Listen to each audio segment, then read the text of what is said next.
On today's Which Word of the Day, triquetra. I've never heard of this. I wonder what it is. It's a noun. Triquetra means three-cornered and connects deeply with the power of three. The meaning varies in different religions and cultures, but the concept of interconnectedness and infinity seem to be the foundation for all groups. In the pagan perspective, it represents the maiden, mother, and crone, while in the Christian tradition, it represents the Father, Son, Holy Spirit. They would make it all about the men. Others believe it represents birth, life, and death, and our earth, air, and water. The origin of the triquetra symbol is unknown, but it dates all the way back to pre-Celtic times. Norse runestones and everyday items have been found with the symbol engraved on it, which proves Norse groups such as the Vikings did actually use it. Which is why it's on Mjolnir. Yes. Thor's hammer. So boom, boom, Yep. boom. Meow meow. Meow, meow. Meow, meow, meow. Meow meow. You haven't even read that? Wait, what are you doing with the book? So he has the confidence to finish the story. Hear now the words of the witches.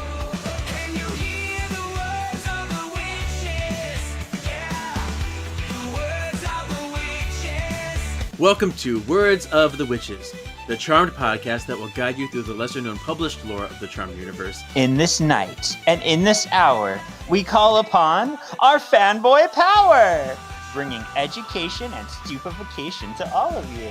Together, we will use our knowledge and reverence abundantly, but also find ourselves sassy and delightful. Which is why we will truly be charmed.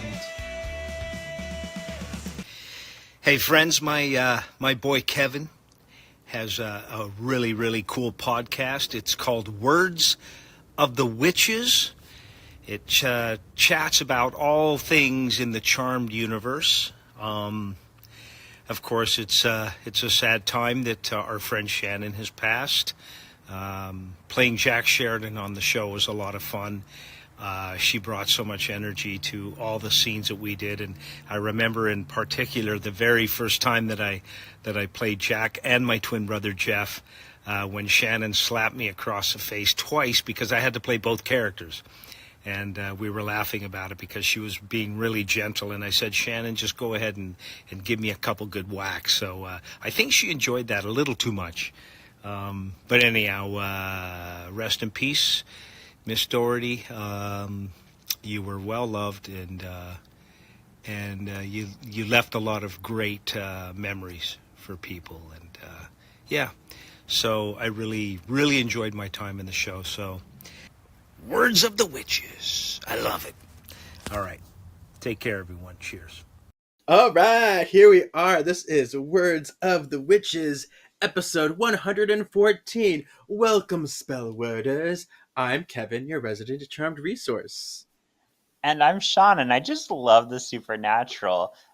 And Kevin, I love it so much. I have so much to tell you. I've been peeing myself all weekend to tell you all this stuff. It's technically two stories that relate to each other, but I really want to talk about it. So make yourself comfortable. Strap yourself in. We're going to be here for a minute.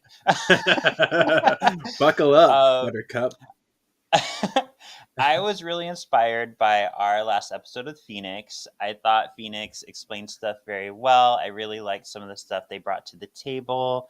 One of the things that I decided from our talk with Phoenix was to kind of embrace Hecate more and look into and research Hecate. So I am actually wearing my brand new Hecate necklace right now. Oh my goodness. Oh my goodness. But, my journey started on Friday. I laid down to go to sleep because I had to wake up early for a test and I could not get to sleep. So I decided while I'm here, I'm going to meditate and try to reach Hecate. So the first really weird thing that happened is my arm was just barely touching Alan's pillow, and Alan was not in bed with me. Key thing to remember, Alan was not in bed with me because the pillow started moving. It started moving in the way it would if somebody laid on the pillow, where it go up. Sure. And I felt it on my arm, and I'm like, I know my arm's not moving. So that was a little weird. And then I felt my third eye open, and I felt metaphysically like the top of my head opened up, and like I just felt all this weight So that's coming your out of my crown. head. Yeah. Yeah, my crown chakra. And I felt all this just weight being released, all these like fears and doubts and all that kind of negative energy coming out. And I just felt so much lighter on Saturday. I passed my test that morning without even being worried. I was like, I got this. And that was just a really cool experience. I felt very connected to her. And then Sunday, I went with my friends in Burbank. We went to like a little witchy store we had never been to. I actually bought a little like, I forget what you call it, but basically crystal ball stone. It comes with a stand. It's Okay. like a Yeah, tiny yeah, yeah. crystal ball. And I bought a sunstone so I could practice with those. But it was funny because this store was so cute. It was really cheap too. The stones were the cheapest I've ever seen stones. Usually they're like overpriced. So we were like, this store's great. I love it. It's so cute.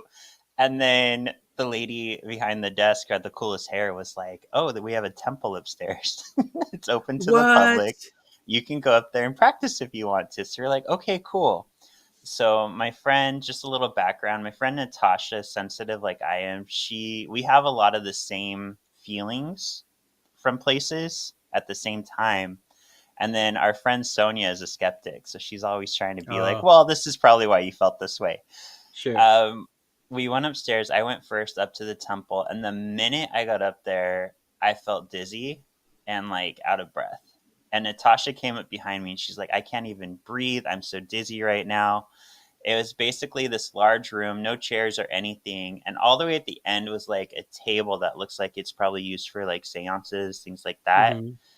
And that table, I cannot even relate to you how dark it felt around that table. I was like, I don't even want to go over there. Like, it just feels so evil.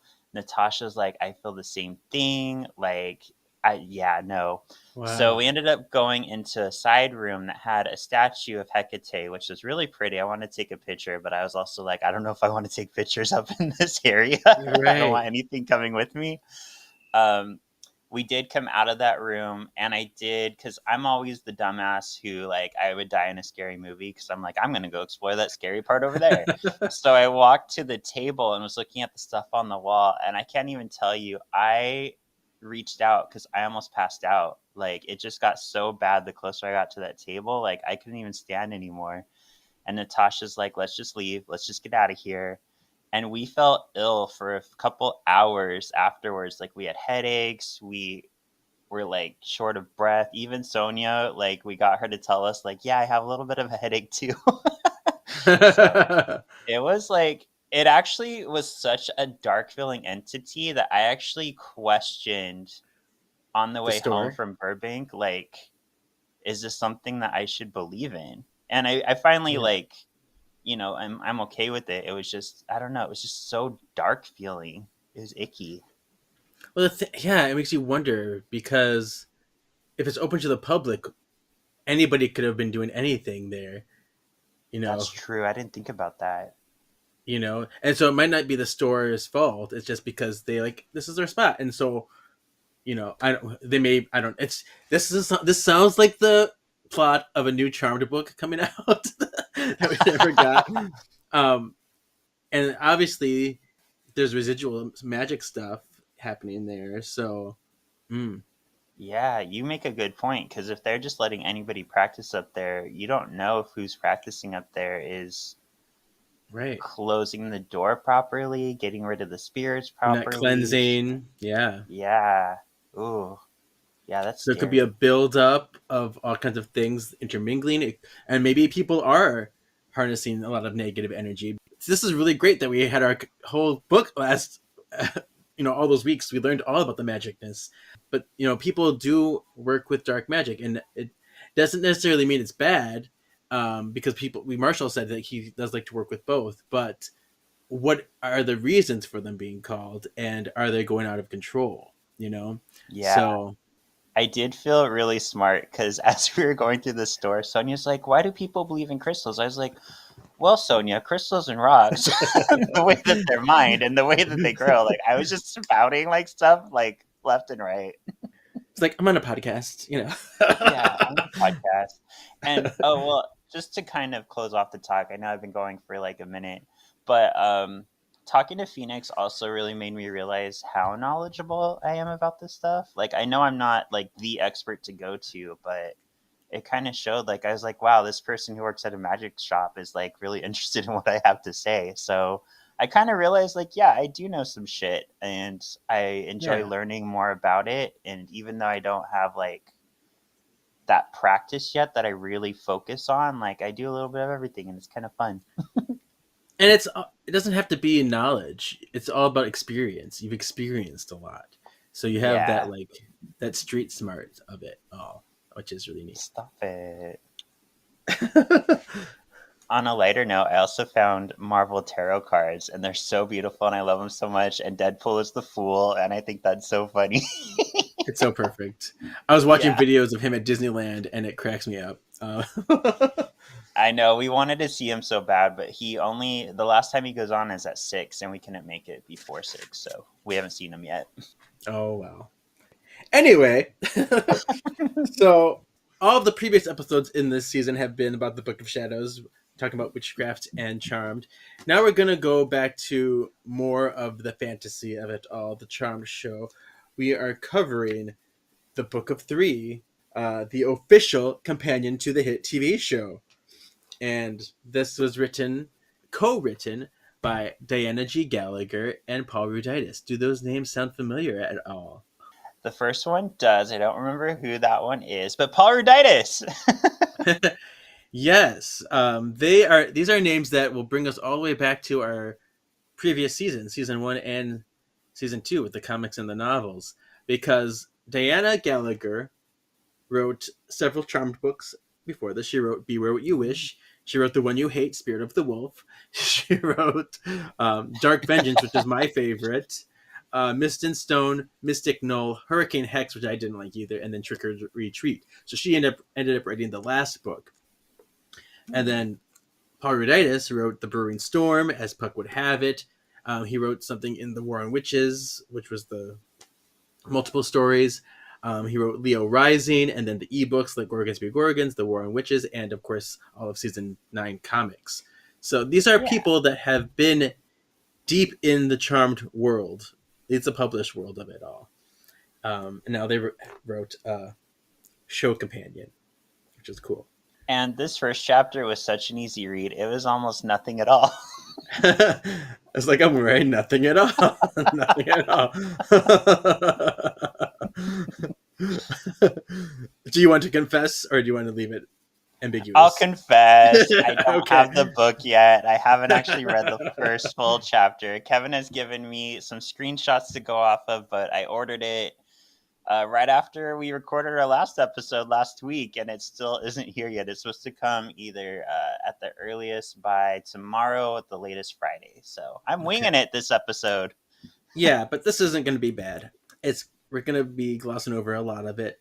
But first, let's give you some more informaciones about it. This was published April 6th, 2004. And to give you context, that was right between High School Reunion and Spin City during season 6, the airing of that. Okay. And this book only, because this is part 1 of a 2-volume set, this only covers the first 5 seasons because they probably did it all before season 6 started. They get it all written, doing all the interviews. I think they did a lot of interviews while season 5 was shooting. So, in their mind, the season 6 does not exist yet, even though this came out in the middle of season 6. Okay. So the second book, I take it, covers 6, 7, 8? Yes, which I should have been using on our Hanging with the Hallows podcast. It would have been perfect. Oh my glob! I know, but it's fine. So let me read you the back cover. It starts off with a quote. It says, "We're the protectors of the innocent. We're known as the Charmed Ones," which is a Phoebe quote from the first episode. And it says, "When Phoebe Halliwell returned to San Francisco to live with her older sisters, Prue and Piper, in Halliwell Manor, she had no idea how much her life, all of their lives, would change. because when Phoebe found the Book of Shadows in the Manor's attic, she learned that she and her sisters were the Charmed Ones, the most powerful witches of all time, battling demons, warlocks, and countless evil spirits. Pepper and Phoebe lost Prue, but discovered half-witch, half-white-letter Paige Matthews, the sister they never knew. The power of three was reborn. Now go behind the scenes on television's sexiest supernatural thriller, The Book of Three. I know, sexy. Interesting, the choice of words. This is the first fully authorized companion to Charmed, featuring exclusive interviews with the cast and crew, special introductions by Aaron Spelling, forward by executive producer Brad Kern, episode guides, character profiles, notable quotes, color photo inserts, and more. The Not Book of color Three. photo inserts. Color photo inserts. This is your essential companion to the witty, witchy world of Charmed. So, yeah. So I'm going to have you read the introduction by Aaron Spelling. It makes me laugh a little bit. And then I'll read the foreword by Brad Kern, and then we'll kind of move along through. Are you ready? Sure, let me just open up my book that I own, and I'll read it. Our first three beautiful women in television were angels, as in Charlie's Angels. Then came the Charmed Ones. What a bitch. He had to, push his Charlie's Angels first. It's like, plug! I had a show before this. Yeah. Phoebe, Piper, and Paige. A trio of beauty and brains mixed with the whimsy of magic. Oh, by the way, you had better love the show because these three lovelies are not angels. They are witches. I don't want to frighten you, but I would be scared to death if any of you disliked them. Besides, if they heard about it, they would be less than charmed with you. By the way, I love these three witches. Also, watch 90210. Well, he didn't even mention Prue in this. He's like, fuck He Prue. didn't. I noticed that. But this whole little introduction makes me laugh because, like, Aaron Spelling is super weird. Yeah.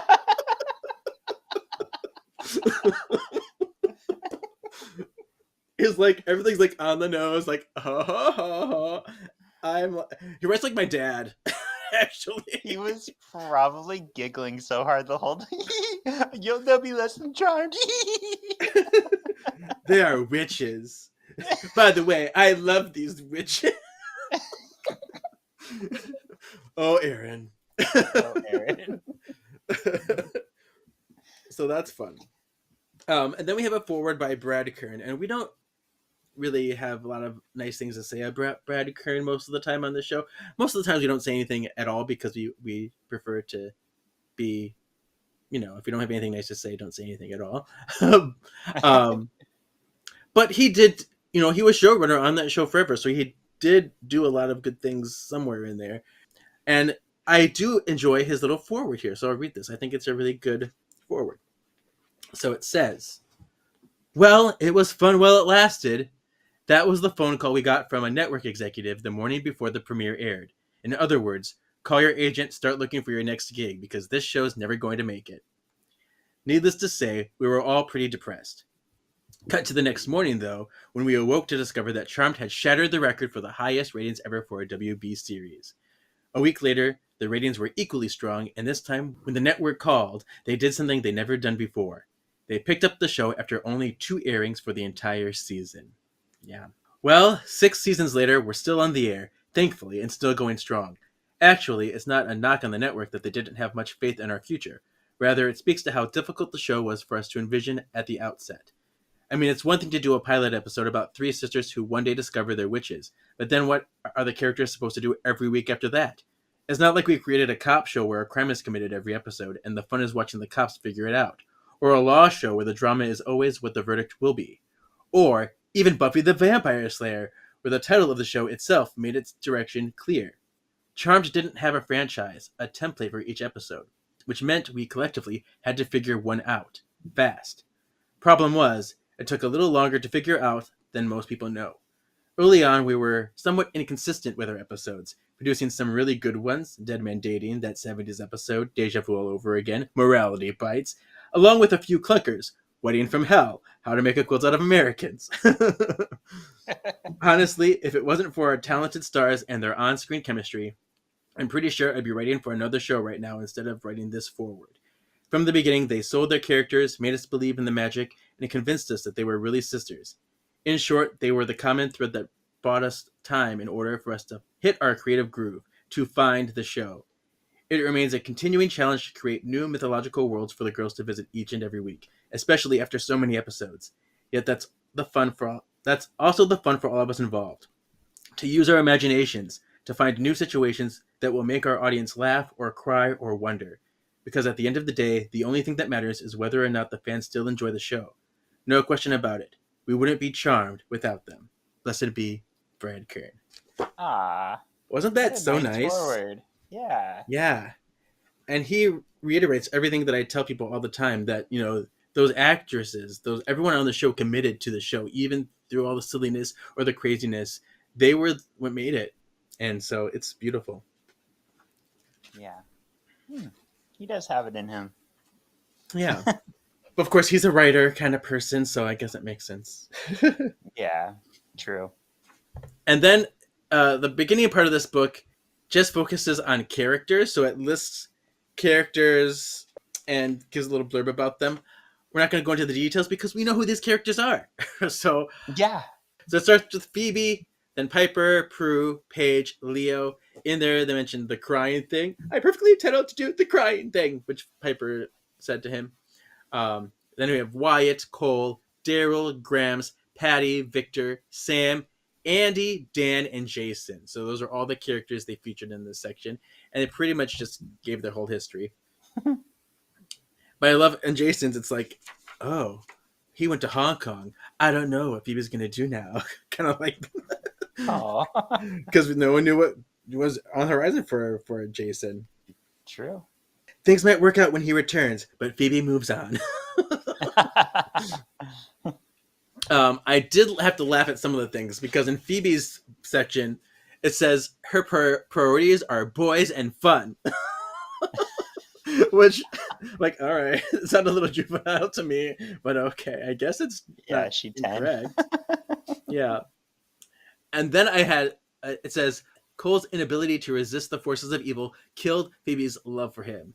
I'm like, this sounds like Phoebe wrote it, because that's not true. This is just like Phoebe be like, yeah, he turned evil. Yeah, he got bad. I don't like him anymore.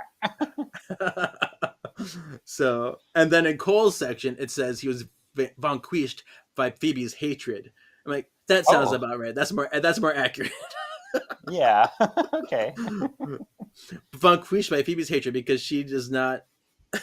She's just like, yeah, it's a whole thing. So, but then it cut right to the chronological family history, and this was like 4 pages, a very tight, small font. It is super detailed. Albeit a Cliff Notes version of key events in the history of Charmed up till season 5. And it is in order of like true events of timeline. So the timeline events, not season by season recap. So it's like, oh, this is what happens in the 1600s versus like the 70s. And, you know, in 2001, this is Prue doing this, but this is, you know, they talked about Paige High School and Prue's High School and all that stuff as it happened, which is kind of cool. Yeah. If you watch the show, it's all stuff you should already know, so we're not going to bring up too many things. But I did want to talk about some things in more detail that I think, stuff that doesn't get talked about very often. For instance, like Grams had a brother. No one ever talks about her brother. His name was Gordon Johnson II, and we don't know anything about him other than that. He's on the family tree, but is he magical? Where did he go? Like... I too forgot she had a brother. Yeah, lots of people do. And so it's like, ooh, we could totally do a spin-off series on that. Like, maybe he had children who had powers, and there's a whole other branch of that family that we don't know about. Can you imagine? Yeah. Oh my goodness. The possibilities. And then we talk about, I wanted to talk about Victor's situation a little bit because I think it's unclear for a lot of people.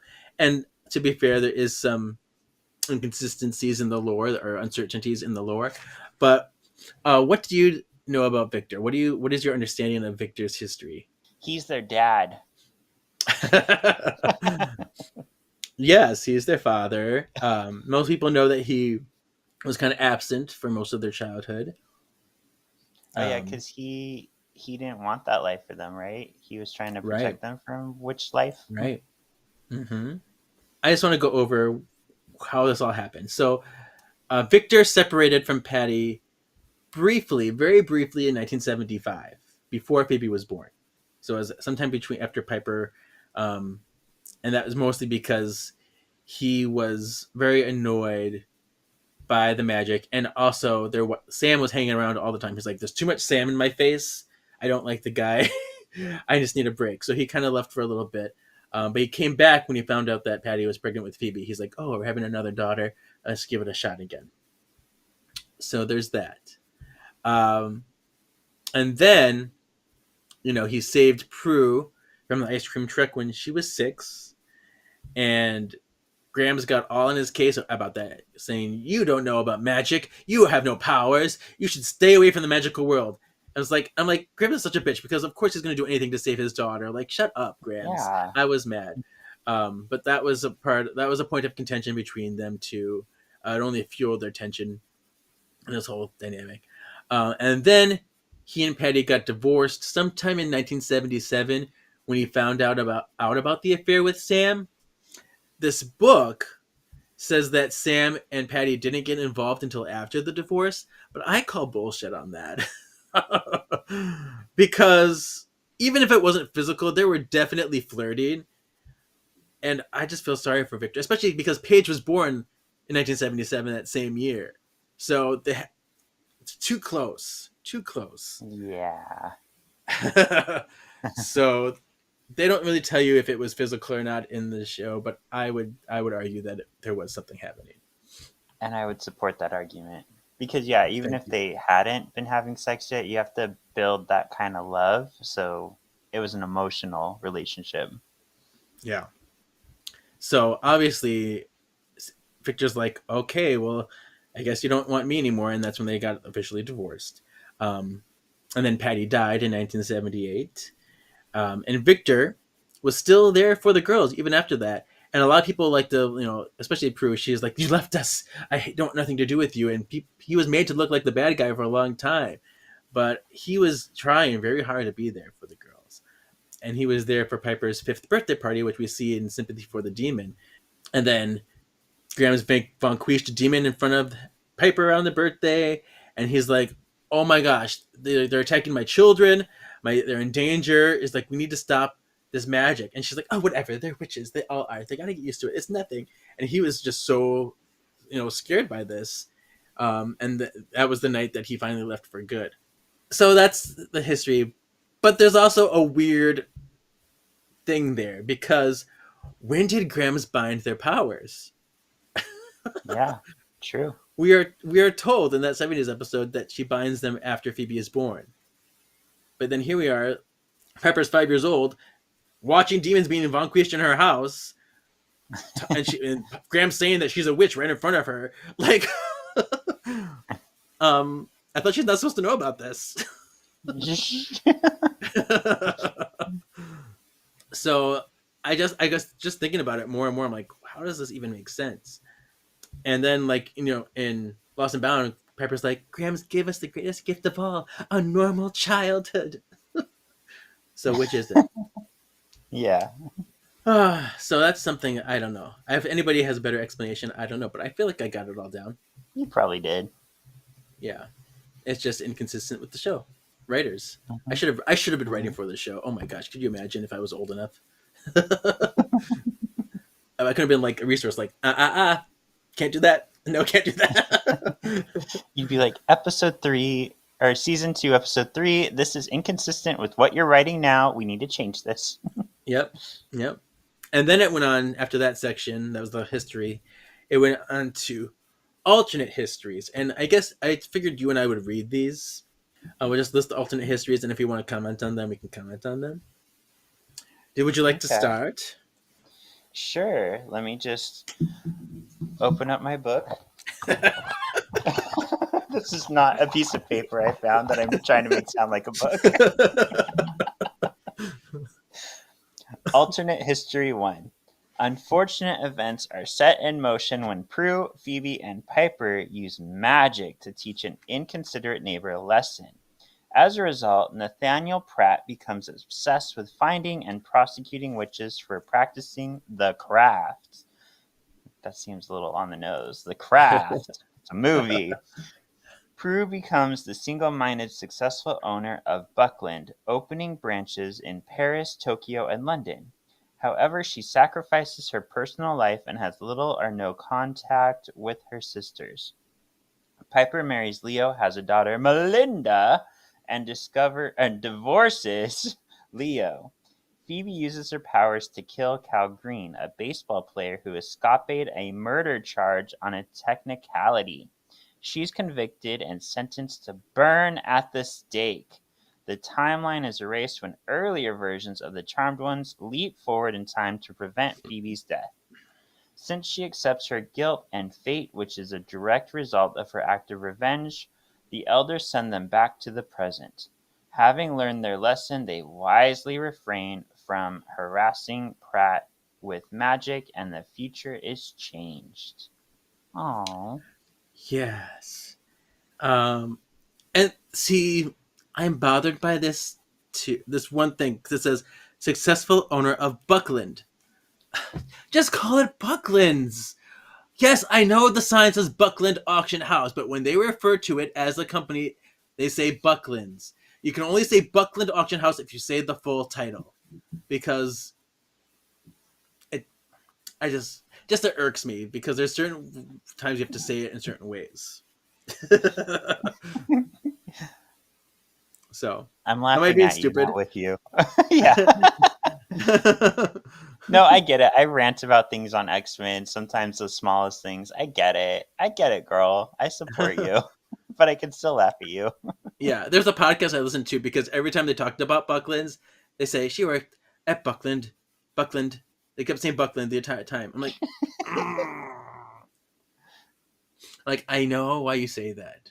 It just doesn't make sense, because in the show, if you listen to what they're saying, they always say Bucklands. I'm going to Bucklands. She's at Bucklands. So, True. all right. Then we have alternate Book of Shadows.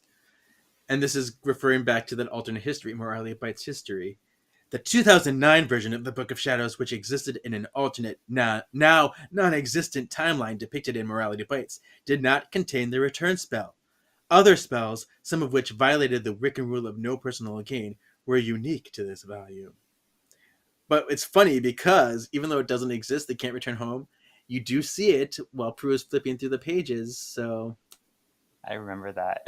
Yeah. That's funny. You would think Shannon would do something to like cover it real quick, or you think they'd take that takeout or something. Right. Don't look at this. Yeah, it's not here. Alternate Book of Shadows 2. Following Prue's black wedding to the warlock Xyle in Bride and Gloom, the Triquetra, ding ding ding, word of the day, yay, wah! On the cover of the Book of Shadows glows red and goes dark as the Charmed Ones turn evil.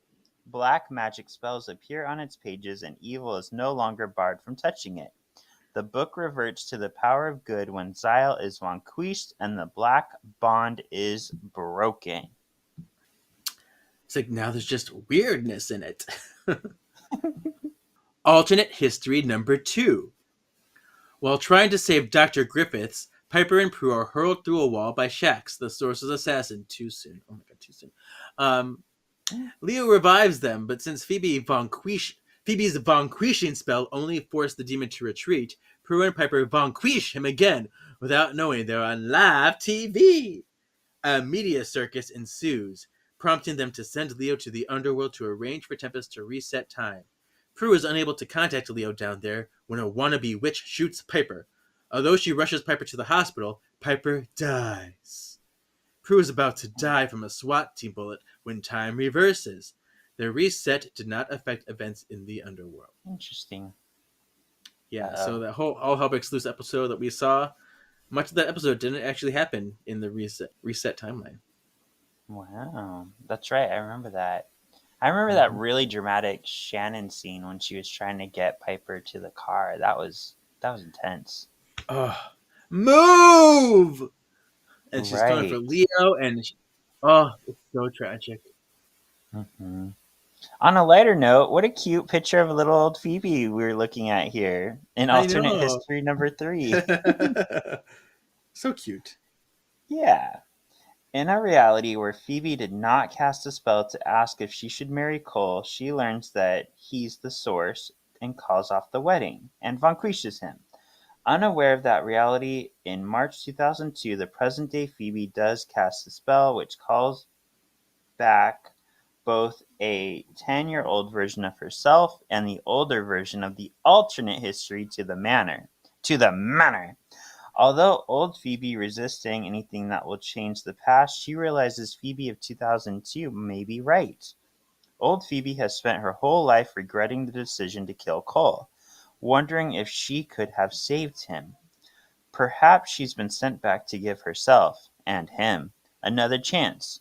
She dies to save Cole, which gives Phoebe the answer she's looking for. Phoebe's 10-year-old self does not remember being brought into the future. It's assumed Grams magically erased her memory.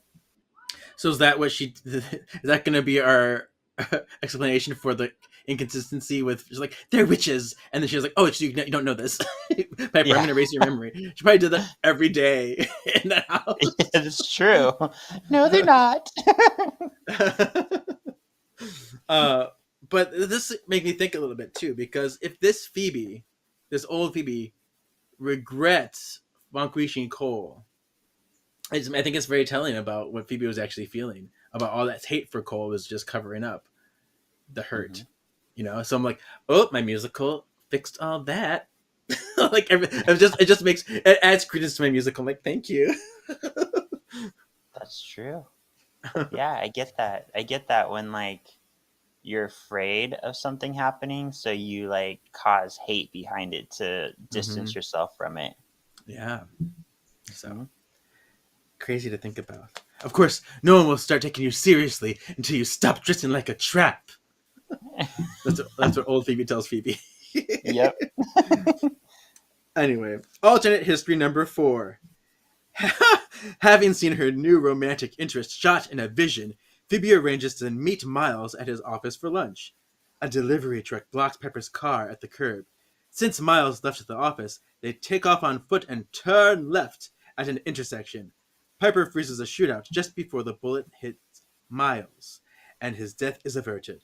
At dinner, Phoebe saves Miles from an attacking warlock, and later she keeps him from falling off a balcony. Cole is warned by a warlock from the future that Phoebe will die if she keeps saving Miles, denying death its due. You get alternate history 4A. Since the warlock came back to prevent a future that's happened in the time frame, another divergence in the timeline happens here. The fuchsia warlock takes advantage of being in his past. Bakara plots with himself to steal the Book of Shadows and disempower the Charmed Ones. Feybois and Podge are turned to dust by fireballs. Leo orbs Piper to the alley where she makes the time ripple back to a few minutes before the shooting incident. She convinces her earlier self, who is waiting in the car, to stop Phoebe from saving Miles. The permanent timeline is set when they turn right instead of left at the intersection and are too late to freeze the bullets before they hit Miles. Then Phoebe goes to her room and dances because she's so happy that Miles is dead. The end. The end. But it's funny because when last week when we were talking about destiny and like I don't know what will happen if I turn left or right. I thought of this episode. I didn't say it, but I was thinking of this episode completely. I'm like, that's exactly what happened. Nice. Oh, a witch in time. And in the same episode, there's an alternate Book of Shadows 3. The warlock Bakara is not recorded so he's not in the Book of Shadows because He is from the future and not part of the Charmed universe. In the pre-existing timeline, Bakara knows a spell and a potion utilizing Charmed blood that creates a mask of good. This deceives the Book of Shadows, allowing present and future versions of Bakara to steal it. Use Tuatha's spell to disempower a witch, to strip the Charmers' powers, and vanquish them. He throws fireballs at them. Scary. Yeah, scary. Did you know that Tuatha's spell to disempower a witch was in both the Book of Shadows and her grimoire book? I did not remember that. It's interesting, though, because when Tuatha cast a spell on them, it only took away their active powers. They still had general witch powers of like potion making and spell casting. They could still do all that stuff. But when Bakara cast the spell, they lost all magic altogether. They couldn't do anything. And Paige couldn't even use her white letter powers, so she lost her witch powers and her white letter powers. Wow. And I don't find fault in that because it says to disempower a witch. Paige is a witch, he's taken away all of her power. It makes sense to me, even if it's a white letter power or not. Yeah. Yeah. And I guess you could argue too, like, with Bakara being from the fuchsia or a different timeline even, they could affect the spell. True. Yeah. Mm-hmm. So, interessant. Interessant. Alternate history number 5. Elevated to Avatar on January 19th, 2003. Very specific. Cole alters history so Paige does not meet her sisters at Prue's funeral. Paige is in the neutral plane when the shift takes effect and enters the new reality with her old memories intact. P3 is abandoned. Piper is on a vendetta to vanquish Shax for killing Prue, and she and Leo are divorced. Phoebe lives in the manor with Cole, who retains his old memories but has only Balthazar's power.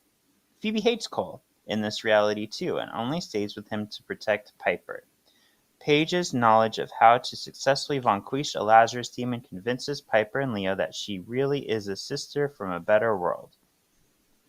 Deducing that history will correct itself if the Power of 3 connects and kills Cole, Paige, Piper, and Leo get a slice of his flesh, and Paige makes the vanquishing potion from memory. When they orb into the manor, Piper is knocked unconscious. However, when Paige and Phoebe join hands with her, the Power of 3 returns. Paige orbs the potion away from Cole, and Phoebe throws it, killing him. Cole remains vanquished when reality reverts. Centennial Charmed. I know this one is Centennial Charmed. Yes. We covered it quite a bit on our other show, our Hanging with the Halliwells show. Yes. And I talked about, like, you know, who caused the reversion? Was it attached to Cole's powers, or did the avatars do that themselves to put it back? There's some questions there. Mm-hmm. So, all right, alternate history number 6. This is Cat House. A warlock thrown into the past by Piper's memory enhancing spell crushes the plastic bride and groom. See, that's an episode. Bride and groom cake topper at Piper and Leo's ruined wedding. He also kills the cat, Kit. As a consequence, future witches don't have the protection and services of familiars, and Leo's head fills with cries of pain. Piper replays the pertinent memory, which allows Paige and Phoebe to save the cat and preserve Katrina's human destiny in the present. The cake topper, however, is gone from the present, where it previously existed. So, and that's not that cake topper being gone. I talked about that. I always thought that meant something. In my mind, that's the reason why they got divorced in season 6, or got separated in season 6. Yeah, I remember being excited by that, and then we never got a clear-cut answer on it, but that was my interpretation too. I remember we agreed on that. Yeah. Even though the writers probably didn't think about that, but in my mind, it's what makes sense. Because at the end of the episode, like Paige says, didn't he just change history when he broke the cake topper? She says that, so they give you the inclination it's going to mean something. And I guess in the grand scheme, it was a minor setback. I think it did cause them to break up, but it got rectified later, as time went. So, yeah. Alternate history 7. Chris Perry arrives from 20 years in the future. In that timeline, Meta turns Paige to stone and steals her orb power. Paige is turned to dust, fling, and the power of 3 is dissolved. As a result, all the elders are killed and the Titans rule the world. And nobody knows who Chris is at this point. He's just Chris Perry. Nope. He's just a secret person. We don't know who he is in season 5. I'm trying to act like nobody knows what happens, even though we just talked about season 6, but it's fine. And that's the end of this part of the book, actually. That's the end of it. So this is the book of 3, section, book of 3. Did you have anything that we talked about that you wanted to comment on, or you think you're okay? Good. No, yeah, this was more of just a review of what we've seen in the show. Like, I think it's fun that they spell out for us, these are the alternate things. These are the different sides of the book we saw in different timelines. So that's fine. It's fun to go over. Yeah, you'll find that this book is very detailed, and it has done its research, even though it does get things wrong still. But a lot of it is very good research. With that note, let's go to put that in my canonical hat. Canonical. I do have a few things. Oh, no. I'm like, well, of course the Buckland thing, that's not in my list, but I just mentioned it. I talked about the Cole and Phoebe thing, how it talked about Cole's inability to resist the forces of evil was because it killed Phoebe's love for him. That's not really what happened, but they do make up for it in the Cole section. They do tell you what really happened from Cole's perspective, and I'm like, okay, thank you, book, for doing that. So they do fix it. Okay. They kept saying in Patty's thing, they said Patty was killed by the demon of the lake. No, when was it ever called Demon of the Lake? It's called the Water Demon. Get it right. Demon of the Lake. No, it's not. This is not Sword in the City where it's like Lady of the Lake. This is the Water Demon. It's always been called the Water Demon. I don't know where they got Demon of the Lake from. And they always commented throughout the entire book. They say Demon of the Lake. And I'm like, oh, just these little things that drive me nuts. Well, it is a demon that lives in that lake. Leave them alone. I guess. And it's a good description, I guess, but it's not its name. No, yeah, I don't know. it. And then this was the biggie. They refer to Inspector Rodriguez as a warlock. Oh no, she better don't.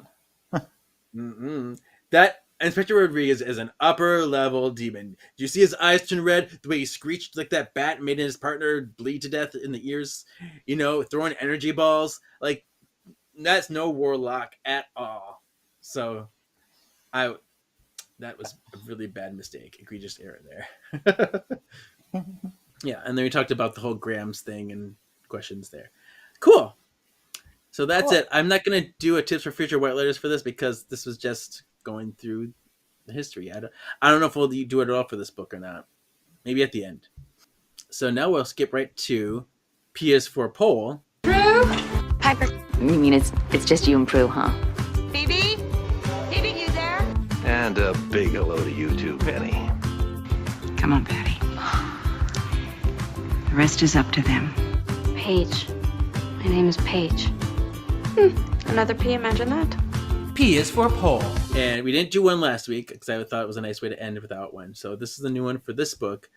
I just want to know, when it comes to raising the charmed ones, are you Team Victor or Team Grams? Meaning, do you think the girls should have been raised as girls, free of magic and safe? Or do you think they should have been raised as witches from children? I'm Team Victor.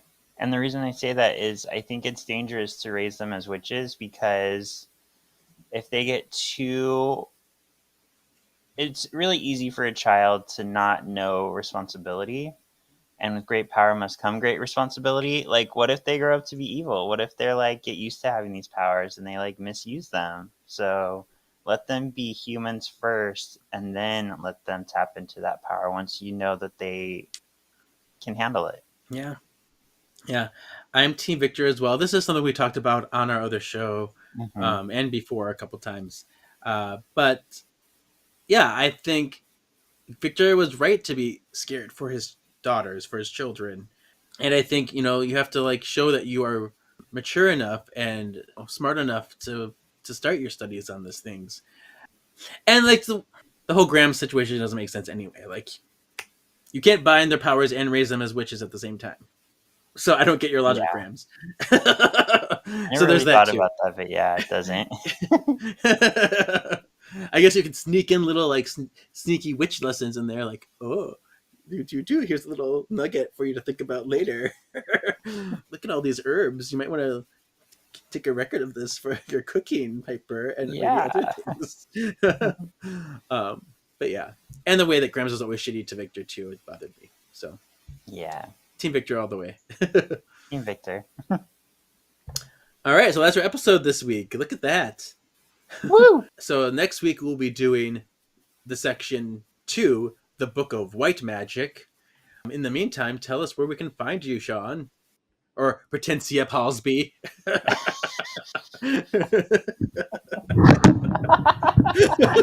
Everything's falling apart. You made me laugh too hard. Yes, for some reason I decided to put my name as Hortensia Palsby on this episode. Another P, imagine that. Yeah, imagine that. You can find me on Sean Ferret under Hortensia Palsby. You'll see my random updates there. I recently, on our Solving for X or X1 podcast Instagram, I posted the Disney stuff they have to commemorate Deadpool and Wolverine. I was like a kid in a candy store this last weekend. So check those out. Yeah. What a fun time. You can find me at KGZ87 on Instagram and follow this podcast at Words of the Witches, Facebook, Instagram, YouTube, Words of Witches on X thing. And yeah, we'll see you soon, Spell Worders. Your destiny still awaits. Bam! Wham bam. Thank you, ma'am.